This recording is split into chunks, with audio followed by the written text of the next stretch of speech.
देखिए अरविंद जी, यहाँ की व्यवस्था नहीं, पूरी की पूरी मशीनरी का फेलियर है। यहाँ शासन और प्रशासन दोनों तरफ से निश्चित रूप से इसका फेलियर दिखाती है।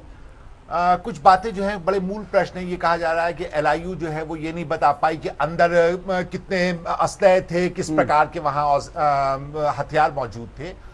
यहाँ के पर जो मुख्य बात है वो ये है कि आखिर वो इतने वर्ष तक की एक सरकारी जमीन पर आसीन कैसे रहे, किसकी मंशा थी। जहां तक कि जिलाधिकारी का होता है कि उनकी परमिशन थी, तो वो परमिशन जो है वो जो वन अधिकारी है उनका कहना है इस प्रकार की कोई भी परमिशन नहीं थी। एक बात। दूसरी बात ये है कि जो वनों के जो उपज होती है 6 से 7 लाख रुपए सालाना वहां के पर आकी गई है, उसका लगातार उपभोग जो है वो ये 3 से 4 हजार लोग वहां पर करते रहे हैं। तो निश्चित रूप से इसकी जानकारी जो है वो सरकारी तंत्र को ना होना अपने आप में एक अचंभित कर देने वाली बात है।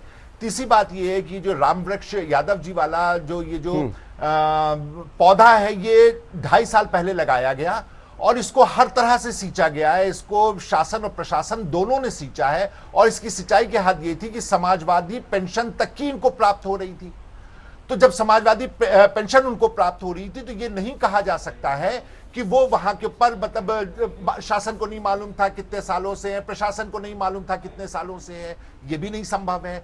बिजली के कनेक्शन इनको मिले हुए थे, कहां से बिजली के कनेक्शन मिले हुए थे, उनके पास बिजली कहां से आ रही थी, इसके बारे में भी शासन को नहीं जानकारी है। जब बिजली विभाग से पूछा गया तो उन्होंने कहा कि नहीं, 2-3 दफा इनकी जो है वो बिजली काटी भी गई है। तो इसका मतलब यह है कि वहां पे कितनी तादाद में लोग हैं और किस प्रकार से उनको सरकारी सुविधाएं लगातार 2 साल से 2.5 साल तक की उपलब्ध कराई गई है, इसके साक्ष्य स्पष्ट रूप से वहां दिखाई दे रहे हैं। एलआईयू जो है वो एक कमजोर कड़ी है। सिर्फ ये कह देने भर से कि एलआईयू की जो इंटेलिजेंस रिपोर्ट है उससे ये नहीं पता लग पाया कि वहां कितने हथियार थे, कितने असलहे थे। ये जो है ये एक बहुत ही एक बेकार सा बयान है जिसके पीछे पूरा का पूरा उत्तर प्रदेश की सरकार छुपने की कोशिश कर रही है।